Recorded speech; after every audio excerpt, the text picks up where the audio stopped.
Hi, my name is Bill, and today I'm going to be showing you how to replace the element bracket in your stove. The reason why you'd have to do this is because the bracket is missing or broken, and the element isn't seated properly on your stovetop. For this repair, all we'll need is a 1/4-inch nut driver.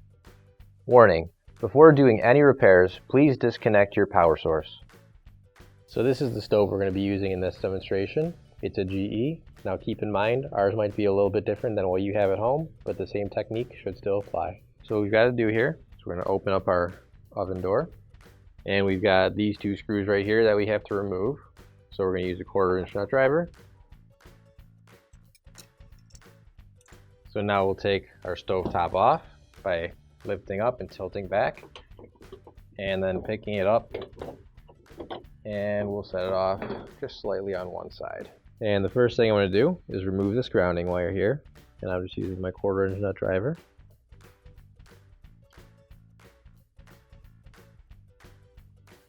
And now I'm going to remove these two wire sets right here. Just going to unplug those. Pinch in and pull out. And now the whole assembly is free from the stove, so we can take that. And what I'm going to do is I'm going to set it down on our work surface and on a towel so it doesn't get scratched up. So this right here is our other bracket. You can see it's not quite seated properly in our element right here. So what we're going to do is we're going to take our 1/4-inch nut driver and unscrew it here.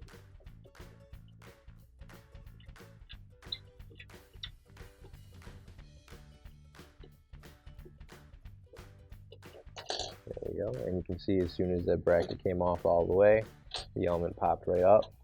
So if the bracket is not seated properly, or if it's completely missing, the element is going to be held away from your cooktop, and whatever you put on there is not going to be cooking properly. So now, grab your new OEM replacement element bracket, and if you don't have one already, you can find one on our online store.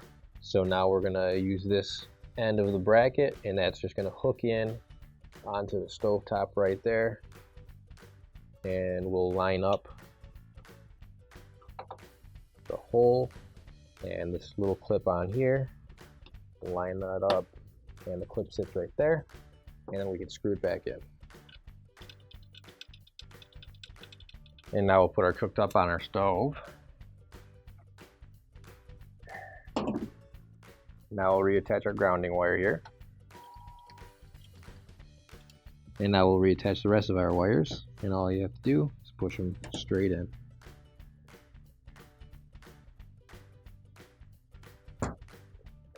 Now I want to lift up the cooktop and angle it back, and then I want to line it up with the two plastic rests back in the back there. And once I've got that lined up, I can set the cooktop back down, and then I'll line up the screw holes on the bottom and screw it back in.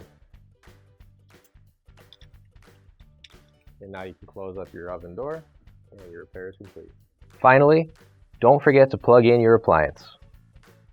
If you need to replace any parts for your appliances, you can find an OEM replacement part on our website, PCApplianceRepair.com. Thanks for watching, and please don't forget to like, comment, and share our video. Also, don't forget to subscribe to our channel. Your support helps us make more videos just like these for you to watch for free.